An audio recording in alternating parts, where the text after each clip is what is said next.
today I want to share with you, and if you want to sit down, there's chairs, You're good? Okay. So you're not in prison or anything. No one's in prison here, yeah? Okay. So today I want to share with you some ideas that you could take with you for the week and think of as well. It's going to have some Jewish aspects to it, but mainly also what we can apply, right? We were talking about this just now. A lot of what we think of Judaism is a story about Moses, and whilst all these stories are definitely verifiable and true, it's about more of what that means to us. The Torah is not meant to be a book of stories. You know that, right? The book that we grew up with, or the stories that we grew up with, is not just for the story. A person always needs to ask, so what does that mean to me? How can that apply to my life? If not, then people are going to tell me I'm not into religion so much, right? Because what is it for them when they grew up? Stories which mean nothing to them. There's no depth, and it actually leaves you with many questions. Cain killed Abel, and he was the first guy to kill him, and he got taken away, and God says, "Where are you?" He said, "What does that mean?" And "Where's your brother?" "Am I my brother's keeper?" You hear all these stories, and then we just take it as face value, like, okay, it's a nice story, but we need to know why, what's the reason behind it. If we haven't asked, how is this a message for me, we haven't begun learning yet. By the way, there's going to be a lot of fireworks. There might be, I don't know. But so just be prepared. All of a sudden, boom, it's good for you. So where was I? That's the idea. We have to look at Judaism and ask ourselves, what does it mean to me? Moses. This week, we're going to learn a story. May as well start off talking about this. We're going to learn the story of Moses giving over, telling God, listen, you want me to leave this world. You're going to take me because we all die. No one lives forever. But someone needs to take over my position. Who's that going to be? Moses was sure it's going to be his son. He has amazing children. For sure it's going to be his son. That's how it is normally. But in Judaism, it's not about power. It's about who's the right person for the job. And it's not only about who's the right person for the job, it's also which person can teach the greatest message to the future generations. So God says to him, it's going to be Joshua bin Nun, the son of Nun. He's going to be the one that passes on your position. Very interesting. Joshua didn't come from any specific lineage, wasn't the son of Moses, nothing. And yet he's going to be the one. And of course Moses agreed. He's talking to God. He has experience. But we learn that not only did he agree, the Torah says that when you give over the position, I want you to pass some of the light from you over to Joshua. What does that mean? Some of your light. It says, according to Jewish tradition, when Moses had the experience of speaking to God, the Jewish people never saw Moses' face for a long time. Most of the Jews never actually saw his face. You know this. They didn't know how he really looked. Right now, this is really going to leave you saying, "Oh, conspiracies." Right? No, but wait. Listen to this. They actually never really saw him. For the first 49 days, it took, after they left Egypt, 49 days till they received the Torah. Not just one person, but the entire people. They received the Torah. It took them 49 days. From that point on, there was a tremendous light, like Adam Harishon, like the first creation before he sinned. Also, according to Jewish teaching, the internal soul that's inside a person is full of light and fire. Right? The soul that's in us is full of light. But we cover it, the physical is covering it. And Adam Harishon, before he did the chet, before he did the sin, Jewish teaching actually says that his energy was extremely strong. A tremendous energy was given off from him. You get energies of people. When you meet people, you get a certain energy. Well, when there's no filter, there's much more energy. Adam gave tremendous energy, according to Jewish tradition. Moses, because he had the experience of speaking to God directly, his face, after he had the experience of speaking to God, his face was too much light for anyone to look at. It was like the sun. You know, the Romans asked Rabbi Akiva, can you show me, you believe in your God and you say he's, how can you serve him? You can't see him. What kind of God do you have? What kind of thing is this? An infinite being. The further back you go in time, the more difficult it was to comprehend a creator of the universe like the way that the Jewish people think of it. What's the creator of the universe according to Judaism? This might help you, by the way. As you say, I'm not religious, but wait a second. Well, according to Judaism, the creator of the world is not a being like me and you. Because if he was, then who created it? It's not a finite being. And you think that finite being is going to be involved in every white blood cell, in every heart, in every bacteria that exists, in every single part of this world, in every seed that grows, in every tree, in every fruit that knows our five senses. You know this? The fruit knows our senses. You put a seed in the ground and it grows a fruit. It tells you when it's ready. A fruit, until it's ready, it doesn't look good. It doesn't taste good, bless you. Right? A fruit, till it's ready, it doesn't taste good. It doesn't feel good. It doesn't smell good. You smell, it's got like a bitter, it doesn't have that smell. When an orange is suddenly ripe, what happens to it? It feels good. It looks good. It smells good. Everything. It knows exactly my senses. Wait a second. Why can't it have all of its perfection before it's ready? No.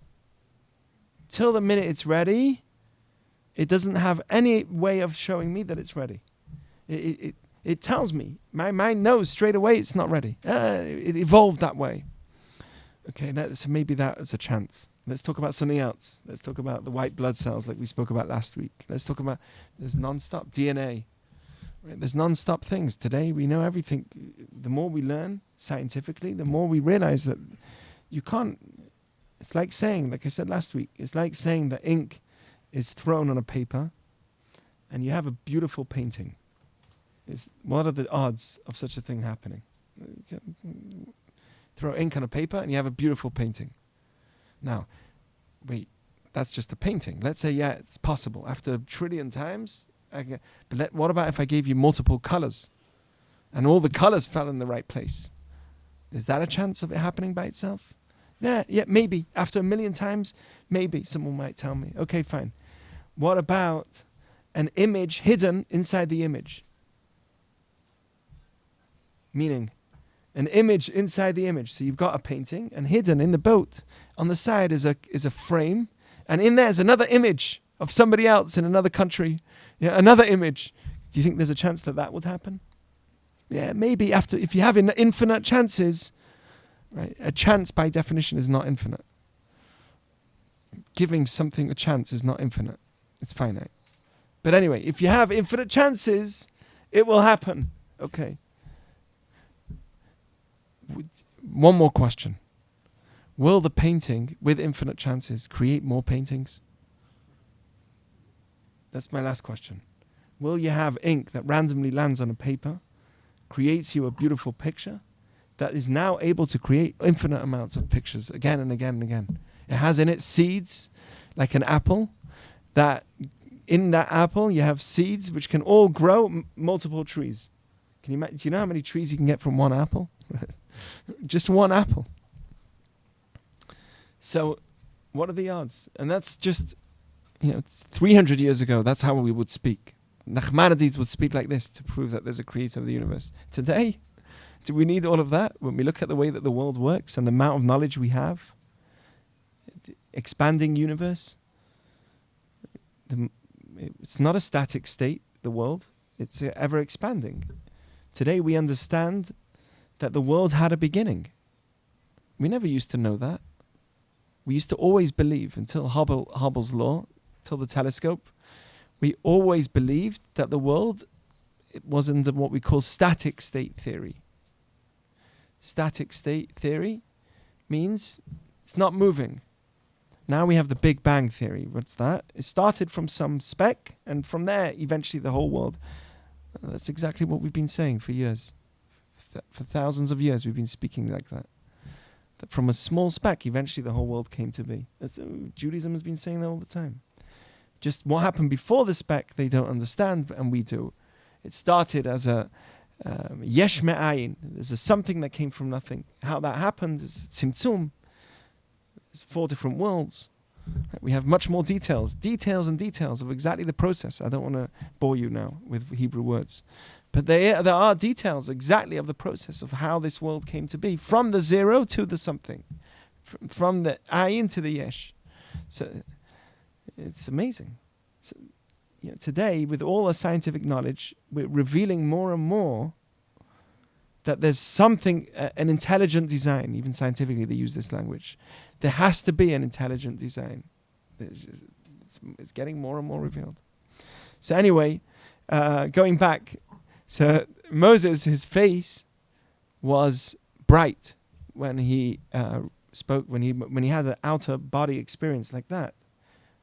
His body came so in tune with his soul, you couldn't look at his face. The Torah says that he had to wear a mask on his face. The only time he would take it off was when he would go into the tent of meeting in the Holy of Holies, and he'd speak to God directly. He'd be able to take his mask off. Tremendous light. You can't even imagine this. So the Torah says, I want you to give it over to this guy Joshua. I'll just tell you, okay, so the Talmud just teach you that we learn the story. Okay, Moses gave over to Joshua, but let's learn a bit of the Talmud and see exactly what the Talmud says. Let's look at it from a deeper level, because we're not in school anymore. We can look at Judaism from a higher level than the way that we grew up. The way we grew up was a story. Let's look at the deeper meaning behind it.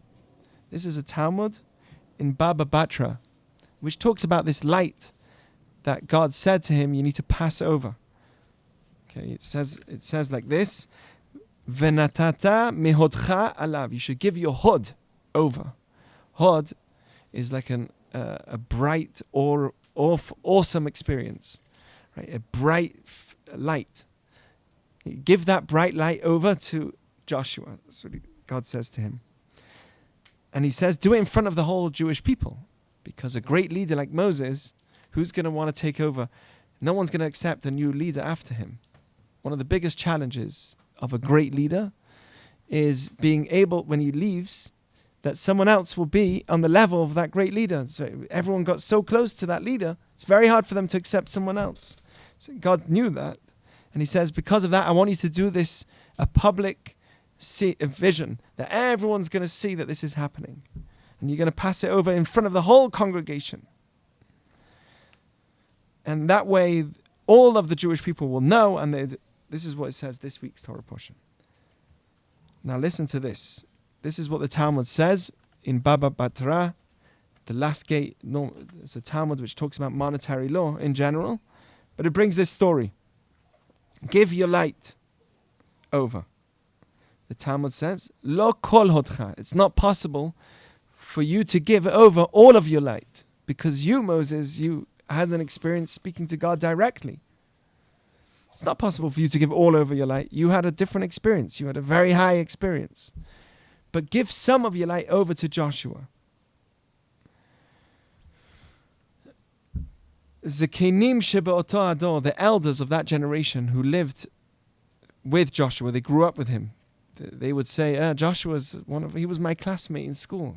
I grew up with him, right? The elders of that generation said that the face of Moses was as great. If the face of Moses is as great as the sun, the face of Joshua is as great as the moon. What does that mean? What do you think that means? The sun versus the moon. What's the moon? The moon is a servant of the sun. The moon's a reflection, a servant. It reflects the light that the sun gives off, right? Where does the light of the sun come from? Right? It's obviously directly from God. The moon, the fire, the infinite fire that's constantly burning in the sun is unfathomable. The moon is reflecting the light of the sun. So it was basically saying, the generation was saying, not only physically was the energy that was given off from Moses not as powerful, much more powerful than the light that was given off by Joshua versus Moses. Moses' light was much more powerful. Not only that, physically, but also the idea. Joshua got his energy from his teacher, Moses. Moses got his energy from God directly. Which one's much more powerful, right? So that's what they were saying. So they said Moses is like the sun. Stay with me, guys, because I'm not just telling you a story. There's a message here that we need to take for life. But they said Joshua's face was like the moon. And then they said like this. Oy la le'otabusha. All these elders kept saying, woe to us from that embarrassment and shame. Oy la le'otaklima. Oh, woe to us from this shame. What an embarrassment and what a shame. That what? That Joshua's not like Moses? Well, obviously he's not. He never sat with... What does that mean? Woe to us. Terrible for us. What an embarrassment. And what a shame. What is the shame? To who? What shame? The rabbis explain, when they saw Moses, everyone said, we can't learn from Moses. He's unrelatable to us. He's in a place, his light is so great. Right? This is the message that you need to take with you. His light is so great, he's not relatable for me. He's much better. He's too good. Most people saw Moses, they said, there's nothing we can learn from. We'll hear him speak to the public, but to get close to him, there's no point, there's no hope. But Joshua was the unique one. Joshua says he didn't move from the tent of Moses. He never moved. He always sat next to his tent, waited for him, wanted to learn from him, wrote down exactly how he worked, how he lived, how he was, how he acted. Everything. He wanted to learn every move from Moses. Was there a chance that Joshua was going to be even close to the level of Moses? No way. There's no chance. Moses spent his whole life talking directly to God. We all knew the level of Moses was the highest. There was no chance for the student to be like the master. Yet Joshua said to himself, I'm going to do it. I'm going to sit next to him and I'm going to learn from him. I'm going to sit by his tent. And when they waited for Moses to come back down, Joshua was standing there. He's like, he's coming, he's coming. Moses is coming, and he came. Joshua wasn't involved in the golden calf and the whole sin with the golden calf. You know the story. Joshua was on his own. It doesn't matter if you don't know it. The main thing is, Joshua never said, Moses is too great for me to be relatable to. He said, he is Moses, I am Joshua, and I'm still going to try and learn from him as much as I can. What happened? Eventually Joshua got the light of Moses. God actually said, Joshua, Moses, you're now going to pass over some of your light, that energy that you're giving off, that godly energy. I'm going to allow that energy to be passed over to Joshua. And it says that Joshua also got a tremendous light, not the same level as Moses, but he got a gift of a tremendous energy. You know, a person when he's born, he gives off a certain energy. You see a child, you say, wow, so cute. Over time, the way a person acts, the way he reacts, also gives off energy. And if a person comes a very well-controlled person, there's a tremendous energy that's given off by that. But if people feel it, you don't know the story of this person, but when someone's walking next to you and you feel that something's shady, you feel something. There is an inner intuition about the people around you. We have a gift to have an internal intuition. We shouldn't judge people, but at the same time, we have to be aware of our surroundings. We also, it says, when you don't know someone, kabdeu v'chashdeu. Be respectful to the person you don't know, but also suspect them. You don't know them, so you can't trust them. Here's my wallet. Right? Here's my phone. Here's my everything. Just take. You can't trust someone straight away. Right? That's a mistake. In Jewish teaching, we have a rule: kabdeu, respect. I don't know you. I'll respect you. But at the same time, maintain a distance. Chajdeu, which means suspect him. Respect and suspect. In Hebrew it rhymes, in English it rhymes too. Hey! Respect and suspect. So what did God say? I want Joshua, not the children of Moses. Welcome, welcome. What did God say? I want Joshua, not the children of Moses. I want Joshua to be the one that carries on. Why? Because he never gave up. He never said, Moses is too high for me. Too high of a level for me to learn from. Joshua said, no, it doesn't matter what level he's on. I'm going to stick close to him. What happened? He got the position. Not only did he get the position, he physically got the energy that was beyond his level. And that's why the elders of that time said, woe to us from that embarrassment. Do you know what the elders were? They were his friends in school. They grew up with Joshua. Joshua's an older man now. They grew up with Joshua. They were his friends. They used to say, we remember Joshua when he was in my class. He was that kid. Right? He was that kid. Hey, he was another friend of ours. Of course. We know him. But look where he came. When a person looks at the end of his life, he can look at some of his friends and say, yeah, we grew up together. And they can either say, look where I am. Hopefully, look where he is. We're both in a great place. Or where she is. We're both in a great place. But sometimes a person might come to a point where they look back and they say, I could have come as great as this person. How did he do it? What did she do? How did she become so kind and compassionate? How did they live a life which is so kind and compassionate, so meaningful? Right? So that's the embarrassment that these people went through. They were the elders, but they went through a tremendous embarrassment because they said, I wish I could have come close to the level of Joshua. I could have done the same thing as Joshua did, just we never believed in ourselves. We always said, Moses is too far. He's too high. He's too great for us to get close to that level. And we left it. We never said to ourselves, you know what, let's stick close to learn from him. Ask him questions. Get close to him. They never said that. They could have done the same thing.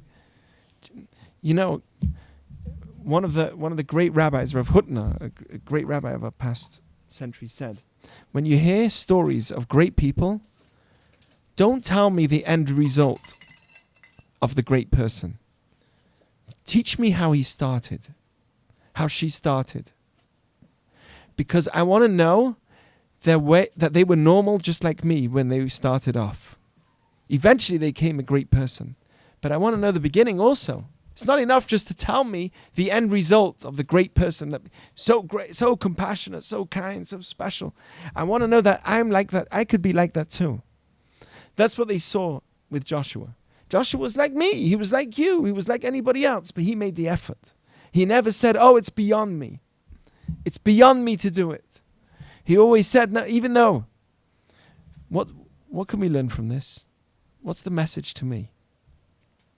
Well, there's so much in Judaism that we do, and we say it's impossible. How many things do we say it's impossible, and therefore what? Give up the whole thing. Right? It's impossible. It's not going to work. Therefore, I'm cancelling. Cancel. Why? Just because I can't do it 100%? Isn't 95% good too? Right? Just 1 second. You hear the question? Isn't 95% good too? 90%? If I'm dating, and I say to myself, I can't. I need to give her something. We're going on a date. I've been going for a while. I need to give a gift. So what do I need to give? A brand new phone, a brand new camera. I don't know, right? Something huge. And what should you give? Just a simple flower, right? Just one little small thing, simple thing. The point is showing that you care. But sometimes we think, no, I have to go all out. Otherwise, all or nothing. Actually, A lot of times all is nothing, right? Saying that I have to give everything is sometimes the worst. Why are you doing so much? I didn't ask for that. It's actually embarrassing me. Propose. You have to go on top of a helicopter, jump off it, and whilst we're on the way down, throw my thing and say, "Hey, will you marry me?" Right? That's how it has to work. Why? It could be a simple proposal. The main thing is you propose, right? The main thing is you get it done. Sometimes in life, we think to ourselves, I need to be 100%. Also with Judaism, it's like that. If I don't do Shabbat fully, I'm not doing Shabbat. I'm not religious. Why? Because I can't do Shabbat. Why? It's impossible for me. Who said you have to, straight away on day one that you do Shabbat, do it from the beginning till the end, 25 hours. Who said it has to be 25 hours from? It's true that the Torah wants, it's very serious. Don't get me wrong. According to Jewish teaching, it's very serious. But somebody, as long as you're growing, first, let's try turning off my phone for Friday night. Okay, it's not me preaching, yes. So, what if you live with your mom and she tells you you have to do all that stuff? So then you don't continue living with your mom. Yeah, Aaron got it. That's exactly what it. Okay, so there you did the right thing. Listen, we're not in a if we're in an age where my independence. I don't know your age. I don't want to ask, but if I'm above a certain age where we get to a point where, I'm going to be tied to my parents till the age of 40 and only do things because they told me to. I do it because it's the right thing to do. Now, I don't believe in it. That's another discussion. So then we have to talk. I'm just telling you in general. A lot of times you say, I don't believe in it, right? Because you think of the end result. Because either it's all or nothing. But let's talk about just the idea of Shabbat. Because the idea makes sense. Okay? I don't do Judaism just because it makes sense. But look at the general picture and then work towards it. Because at the end of the day, we can discuss who created this, who told us about it, where did this idea of Shabbat come from. Shabbat's just an example. But when I put in my effort and do at least a few hours, who is this for? Who is this for? For your mum? Then don't live with your mum. It's not for anybody else but for you. God says do it for you. In the Judaism, it's the only religion that says this. God says, if only you leave me and do Judaism. Interesting. Leave me. Halavai oti azavu v'torati shamaru. If only you left me and did it because who am I doing? An infinite being. God is an infinite being, right? Does he need you to pray to him? I'm asking you. Do you think God needs you to pray to him? Of course not. He's an infinite being. He created you. Is he needed? Is he needy? It's an infinite being. According to Jewish teaching, if there is a creator that's an infinite being, does he need anything you do? So who is it all for? Who is all this for? Rabbi Jack. Yeah, for me. Who is this for? It's for our benefit. I'll tell you. There's a lot of times where I say to myself, no, I went through stages. No, I don't want it. I don't want it. So I said, fine, I don't want it. So I went on my own path. And then what did I see? Through my own thoughts and understanding, I have two options. And this option makes more sense. If I don't stick to it and I make my own way, so then I'll make my own. Shabbat, let's say, for an example. Okay, and for some reason I keep going back to Shabbat. Shabbat is important, that's for sure. Shabbat, for example. If I wouldn't have Shabbat as a thing that's fixed, set, it would happen once in a while between me and you. Right? But because Shabbat comes no matter what, right? It's a set day at a set time, and it's predetermined. Then it's not a pick and choose. If I want, I miss it, but it's not a pick and choose. Shabbat comes Friday night comes. I can't say, today, this week, I'm not doing Shabbat Friday night, so I'm going to do it on Monday, I'll do it on Tuesday. It's not the same. So sometimes it takes my own experiences to learn that, and it should. if it's imposed on me, a lot of times, especially when I hit a certain age, I have to be independent.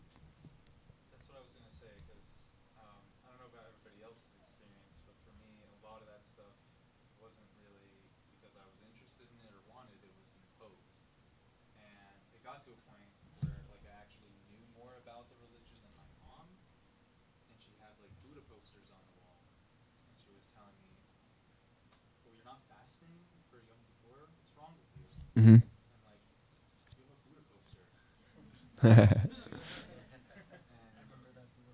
So you answering the question, I'll tell you something. Me and my children, me and Shira, we never impose on our children. You might be shocked. People think that I impose Judaism on my children. Do you think once I ever impose Judaism, I tell them things that I do? But it's because it's so deeply embedded in what we do, the child follows suit. It's never a system where it's imposed. You might be shocked. For instance, my parents are very religious. There were certain things that they imposed on me, but when it came to religion, I didn't feel that way. Why? Because it was something that they did so strongly that it was something that we followed suit. Shabbat was never a question. For instance, in the religious community, no one tells you, I hope you marry a Jewish girl or a guy. Do you know that? In the religious community, no one ever tells you that. I grew up. Kind of assumed, though. It's assumed. Why is it assumed? Because you live a very Jewish lifestyle. If you're living a certain lifestyle, no one's telling you that you need to marry. If I'm dating right now, we spoke about this in the past. If I'm dating, would you suggest me a non-Jewish girl? Nothing to do with being racist or not racist. Me, with my big kippah on my head and the way I look, would you suggest me a non-Jewish girl? Yes or no? I have a beautiful girl for you. She's so nice, so kind. She's much better than so many more Jewish girls, is what people tell me. So much better. But her name's Christina. Tell me, would you suggest her for me?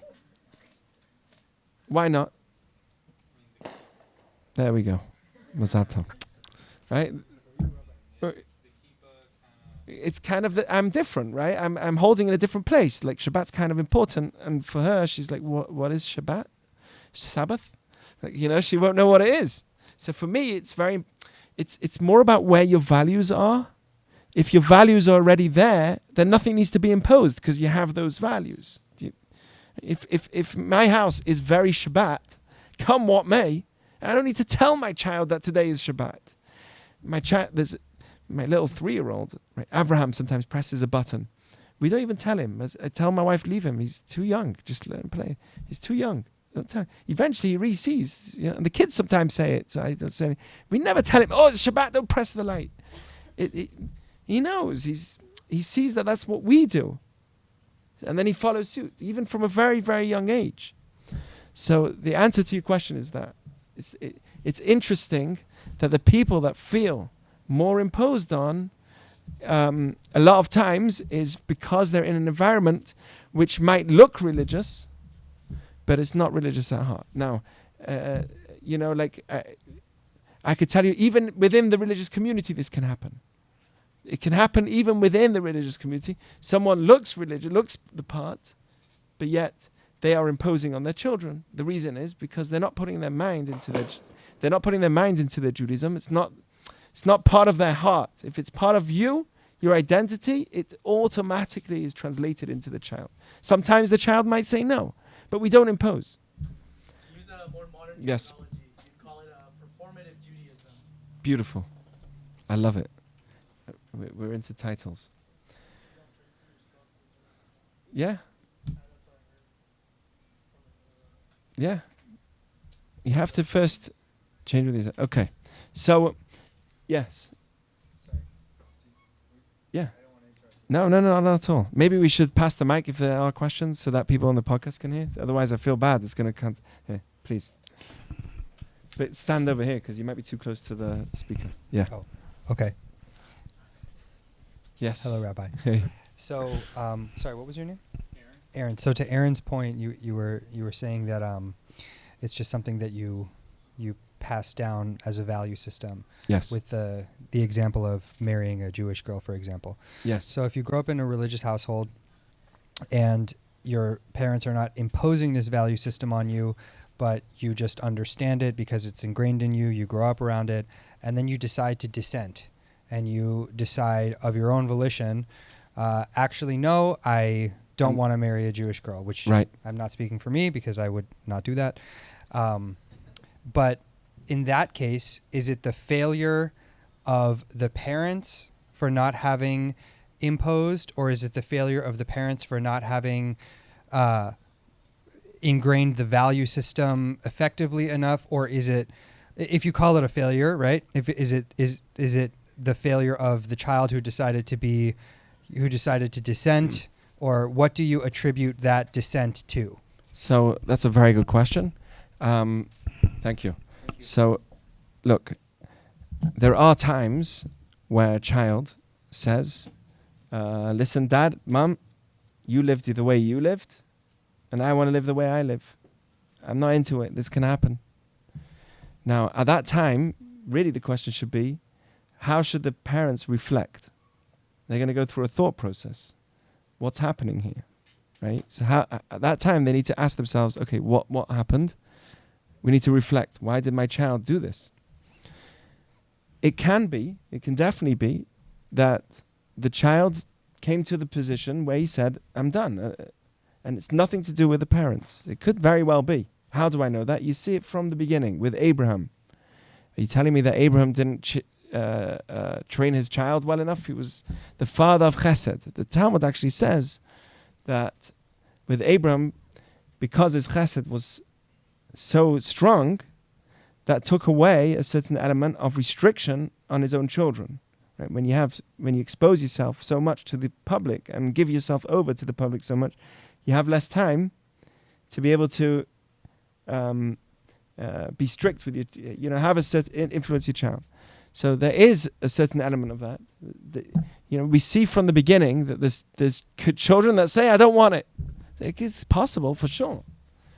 But as a parent, the correct way is to reflect and say, wait a second, what is it that the values that we did that we were lacking that caused this to happen? I don't believe that parents should eat themselves up, but they should ask themselves, what is it that's within the system that we did that caused this to happen? Even though there are times where it's not the child's fault. It's not the parents' fault, it's not the child's fault. It could be that the child went through certain challenges in school. It might not be the parents' fault, but they definitely should reflect and say, but the end result is, the question should also be, should the parents impose at all on a child that's rebelling? Right? So they see a child that's moving out, drifting off. So, to be quiet for sure is wrong. Right? Just like if this is a value to me, but the question is, why am I telling my child off?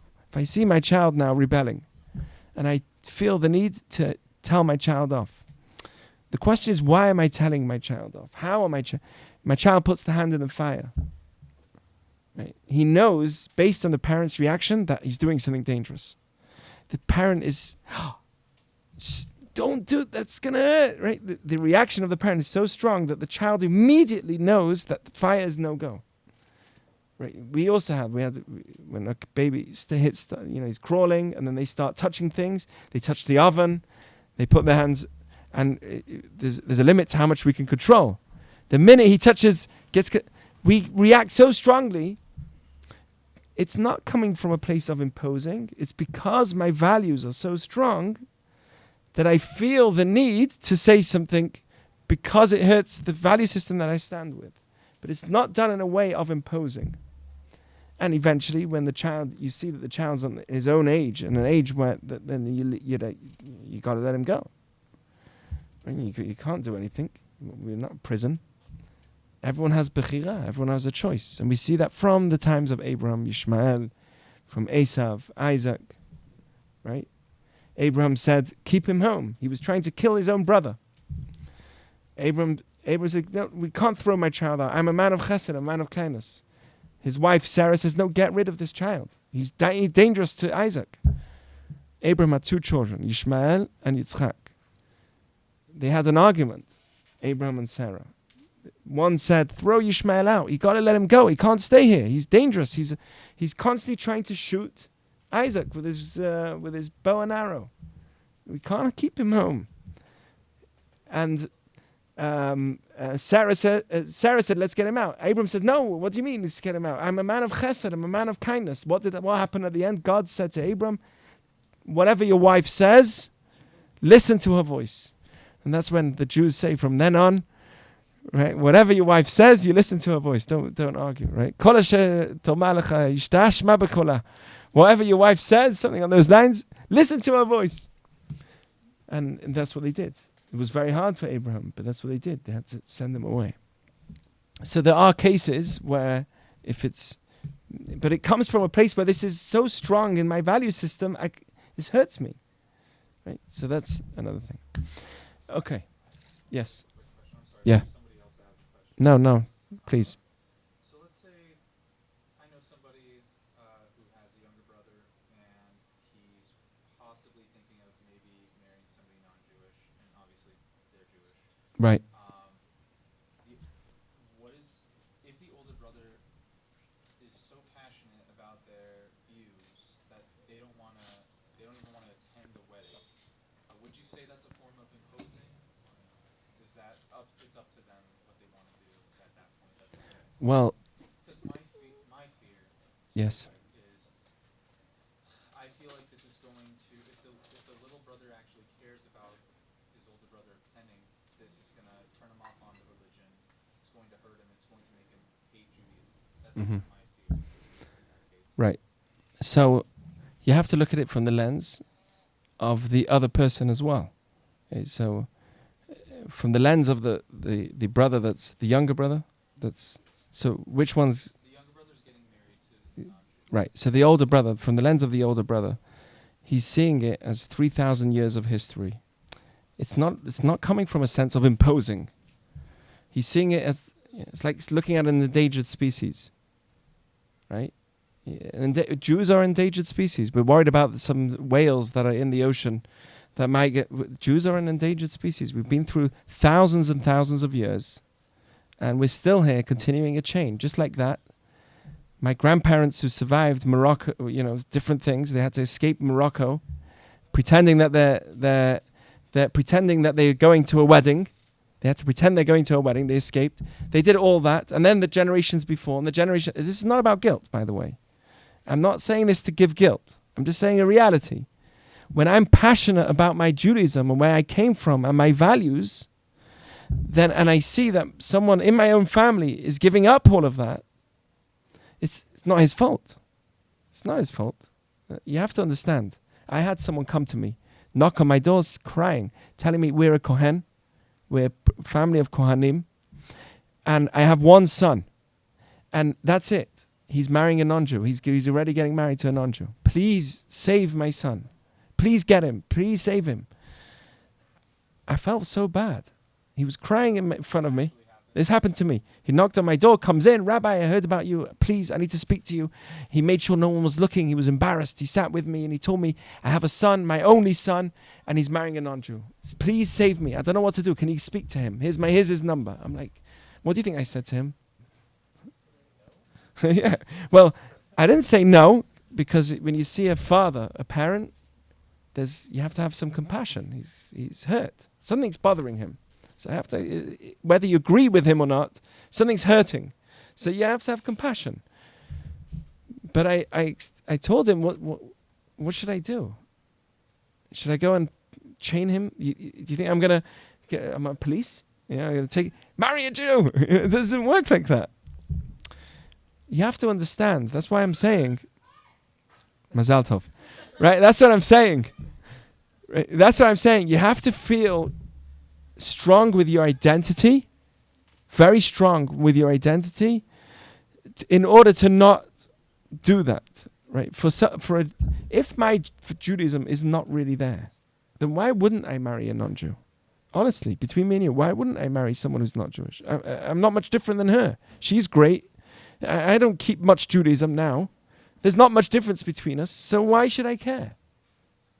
So The only way to care is if it's a strong value system within me. If I'm strong with it within me, then I would care. So, I hope nothing happens. So, so the idea here is that, and this is what I told him, that I can speak to him, I can say hello to him, I can talk to him, come friendly with him, but I wouldn't speak to him directly about that. I can only try and strengthen his values to a point where he says, wow, Judaism is so important to me. I need her to want that too. That could happen, but that could take time. It's kind of late right now, right? I'm not going to tie someone up and say, don't. I'm not going to manipulate them. But you have to also understand this father. Look at it from his eyes.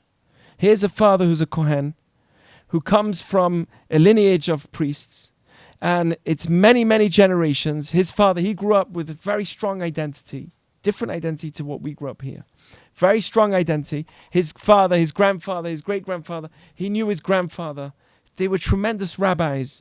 You have to see the picture from his eyes. And now he's having this one child, and he's giving up his Judaism. Why are we okay if we speak about an endangered fish? We all get very upset about. We get upset about it. It's really a problem. But my own people, no, it's fine. Just give it up. 3,000 years of history. My grandfather, everyone worked so hard. That's not the reason why I need to connect to Judaism. Don't get me wrong. The reason I connect to Judaism isn't because of the 3,000 years of history. It's because Judaism is very important. The message that we have, the message that we carry to the world is very important. But at the end of the day, you have to see it from the lens of that person too. It's not because he's imposing. It's because it's so strong to me. Now, there's another aspect that I didn't want to get into. So I gave a whole talk once about marrying Jewish. But there's another aspect. When does a person get married? At the worst age to get married. What do I mean? You don't yet see the future. You don't have kids yet. You don't know how you're going to be in the end of your life. You don't know how you're going to start thinking towards the end of your life. You get married when you're young, hopefully. Right? You get married when you're young. That age, what exists? Yeah, what exists? Depends how young you are. But by me, the age I did, I was 23. What existed by a 23-year-old? By me, it was Halo. Today, it's Fortnite. What else exists? Fortnite. Making sure that I have some spare cash. Tuition. Right? Paying my bills. Right? Even paying your bills, right? I don't think too much about. Right? I don't think, right? Somehow it's going to work. I don't think about it too much. Right? I work in a Starbucks. I don't run around. I'm not working yet. In college, you're not working yet. Until you leave college, you start living life. So, where was I? I don't know. I'm just talking. But marriage. Worst time to get married is when we get married. Why? Because think about it. Look at the synagogues. Which age do you get? Do you see 23-year-olds flocking into shuls? No. 24-year-olds? No. When do people start coming to shul? Either they have a family and they want a bar mitzvah, or they're old and they're thinking about their, the life under the ground and how that's going to work. So, you gotta get involved Jewishly, right? So that's basically what happens. Either you're old, or the kids, parents with kids, till they're bar mitzvah. Once the kid is bar mitzvah, there's a period where the parent gives up and goes off. And then eventually when they get really old, they come back and they start getting involved with the synagogue again. Okay, so those are the ages. What am I trying to say? The way that we are now, there's many things that are irrelevant to us. But as time progresses, I have a child. When I say to myself, wait a second, what do I want my child to see? What kind of life do I want my child to have? I start thinking about my youth.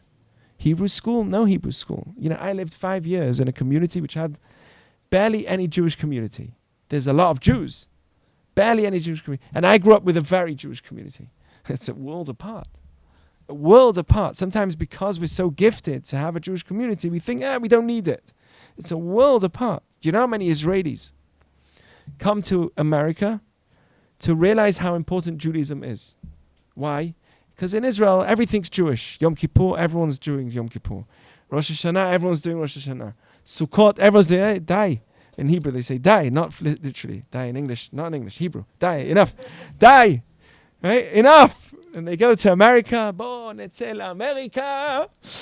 America. Right? And then they come here. And then what happens? They're disillusioned. Yeah, they realize, wait a second, no Hanukkah. I've seen families like this. No Hanukkah, no Jewish tradition. My kids, they don't have, what do they have? They have Netflix.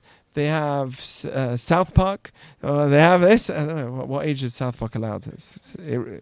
Right, but never. Which monster? The grocery stores, they have that one little section. You mean the magazines, the People magazine? No, I'm talking about Oh, I'm just joking. Yeah. the matzah and stuff. Oh, right, the matzah in the kosher section. Right, yeah, exactly. Perfect example.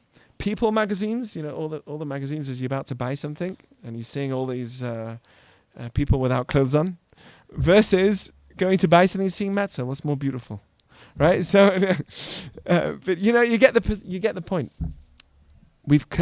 There's a certain point where you say to yourself, okay, we've objectified things so much. There's no internal identity.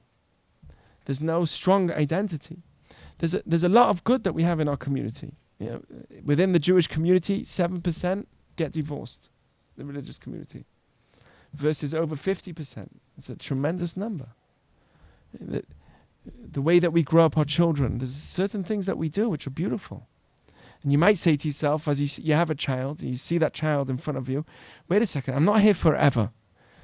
Then you go through midlife crisis. I'm really not here forever. And then you hit 50, 60, you say to yourself, wait a second, life is so short. So suddenly this friend, that friend, this person, look what happened in Miami. In 1 second, everything full. Life is so short. Wait, you start thinking about things. You say, what is life only about work and money? Or there's something beyond? Maybe there's a higher power like we spoke about. You start asking yourself questions. And those questions can come later on after you're married. And then what happens? She remembers her values that she grew up with, and you remember the values that you grew up with, and you start moving in a distance further and further apart from each other. You know, it's a very hard, it's not easy, both for the children and for the parents, a multi-faith relationship. I'm not saying that it's impossible to happen, but it makes things more difficult. A multi-faith relationship, both for the identity of the child. I deal with many, many families that come, many people that still get involved and they are not married to Jews. The synagogue that I had in Oregon, not one person was married to a Jew in that synagogue. Not one. Every single person who came was Jewish, but their spouse, whether it was the wife or the husband, was not Jewish. No, not one person that came to my shul. It was amazing.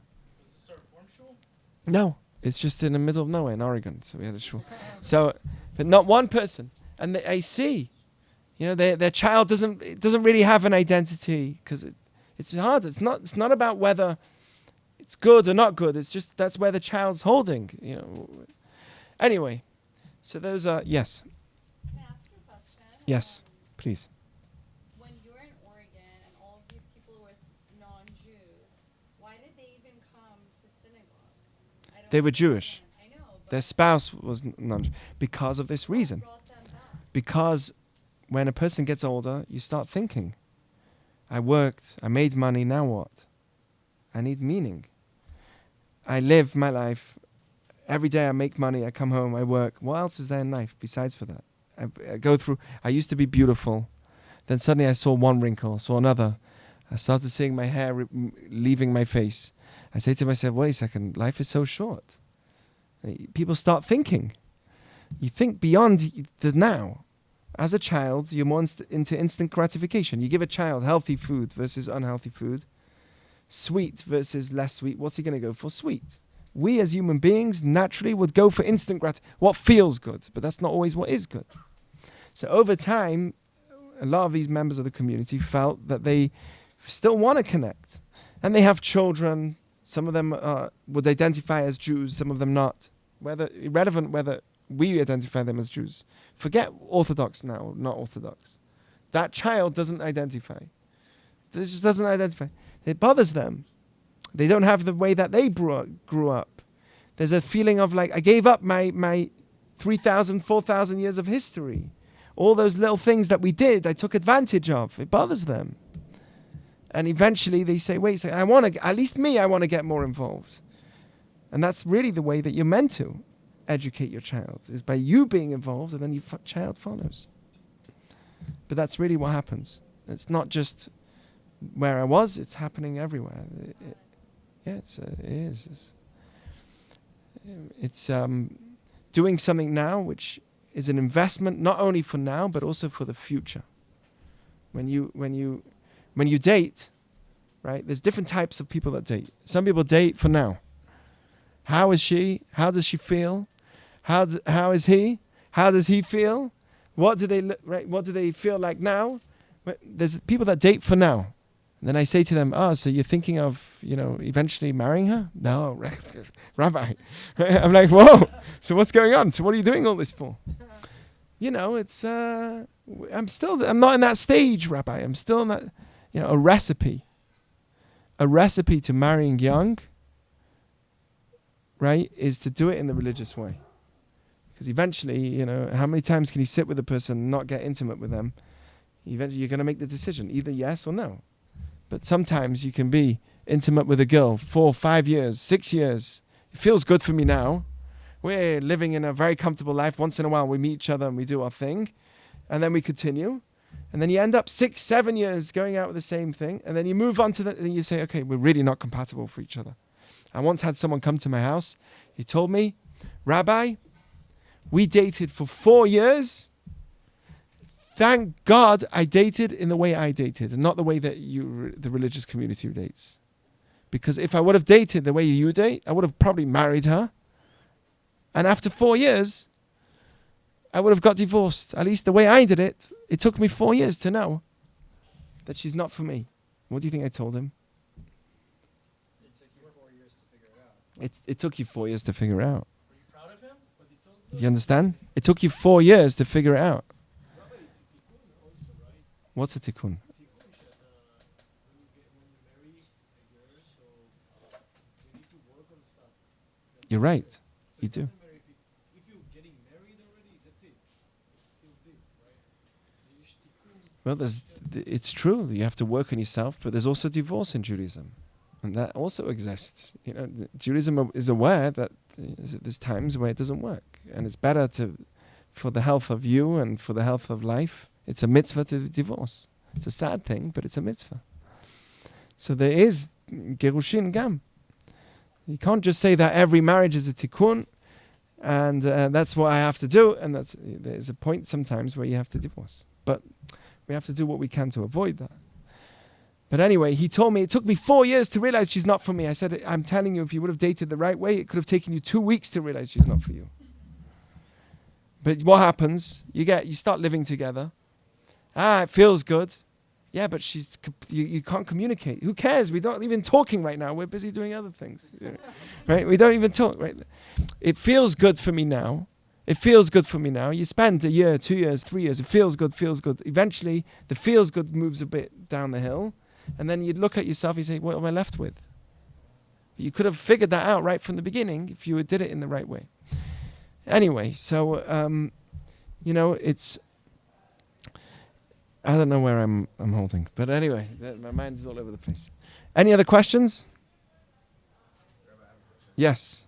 I'm just curious. I never heard the thing about Moses' face getting off the light like that. So at what point did that happen? Is that gradual, or is that just something that... It was when he, according to Jewish teaching, the first 2 commandments were given to the Jewish people directly from God. Okay? Now, people have questions whether they believe in it or not. It's another whole discussion to verify whether this happened. Okay? There's another discussion. But according to Jewish teaching, the first 2 commandments of the 10 commandments was given directly from God. I am God, don't have any other gods. At that point, the Jewish people weren't on the level. You have to be on a very high level to be able to hear a message directly from God. If your body they were on a high level. But if your body's not on the spiritual levels that is able to hear such an awesome connection to the source of everything, it's an outer body experience. It says in the Torah, Lo yir'eni ha'adam v'chai. A person can't see me see God and live. It's such a spiritual experience that your body, you don't want to be in the body. You leave the body. So that's what happened, according to Jewish teaching. And eventually Moses was the one that continued to hear the rest, and he passed it on to the Jewish people. When Moses went and was given over the Torah, the entire Torah from God, he spent 40 days being and receiving the Torah. 40 is a very big number. 40 is a number of purity, of transformation. The 40 days, it says in the Talmud that the first 40 days of conception, after conception, you could pray for the child to be a boy or a girl. You know this? Tzaddik. Right, yeah, for the first couple of months and then... What? Wouldn't that be like, kind of like messed up though? You're like... First 40... preference for gender, you know? It's kind of messed up. Well, it's better than what the society for the rest of... throughout history, society will do much worse. They will do sex selection. Infanticide was a normal thing till a few hundred years ago. If the child was born, if it's a boy, you keep it. If it's a girl, we throw it, or one or the other. Pray and then whatever God gives you. Whatever God gives you, you have to be happy for. But the Talmud says that you can pray for a child to be either a boy or a girl the first 40 days. After 40 days, the Talmud says, "Arezet tfilat shav." It's a waste of prayer. Once you've passed 40 days, why is it a waste of prayer? Because either it's a boy or a girl. You can't change it. It's very strange. Why is it strange? Just an interesting point. Right? We learn in science that there's the X and Y chromosome. Zygote, straight away, as soon as there's the moment of conception, it should be either a boy or girl. The Talmud says, if you make 3 prayers, 3 different times you pray for something, arezet tfilat shav. It's a waste of prayer. One of them is you walk into your city, you walk into your town, you're coming from out of town, you're coming into your town, and you see a fire. You see a massive fire, and you say, oh my God, literally, that's your prayer. Right, oh my God, please don't let that be my house. The Talmud says that's a waste of prayer. Why? Either it's your house or it's not. There's a fire happening. What? It's already on fire. Something's on fire. You can't pray on something that it shouldn't happen if it's already happening. You get it? The Talmud says the same with a child. 40 days after conception, up to 40 days, you can pray that the child should be either male or female. Once it's 40 days, you can't pray anymore. It's strange. Why is it strange? First of all, how did the Talmud know 40 days? What's even more strange is scientifically we learn X and Y chromosome. Have you heard of X and Y chromosome? You didn't learn science in school? What's going on here? Right? So X and Y chromosome. And straight away it determines whether it's a boy or a girl. Right at the moment of conception. So what does the Talmud mean? There's actually something called the SRY genome. You should research it. That even if it's determined whether it's a boy or a girl, there's actually attached to the Y chromosome, there's a determining chromosome called the S gene. Is a determining gene called the SRY gene, and it can change. It can flip. And according to science, 40th day, up to 40 days, the SRY genome is still effective. Once 40 days happened, it won't change. Very interesting. Already from the times of the Talmud, we always said that you have up to 40 days to pray for a boy or a girl. How could we have known? You know what a baby looks like at 40 days? I just took my kids to the children's museum. At one point I had to tell them, no, quick, let's go somewhere else. But there was a whole section about having babies and fertility. And it shows them what a fetus looks like on the first beginning, 40 days, few months. Tiny! Nothing! How could you know? But we always knew. Now on the 40th day, it determines whether it's a boy or a girl already till the 40th day. It's a beautiful thing. Why did I get into the SOI genome? I don't know. But we were talking about something else. It was important. Praying. So you can pray. And then dating. What was that, the dating? Oh, so the face. Oh, so 40 days. 40 days, the face. Right. 40 days is a time of transformation. The flood was 40 days. The mikvah has to be a number of 40. 40 is when M in Hebrew, a mother, is Aleph Mem. M. What's M? What's the gematria of Aleph and Mem?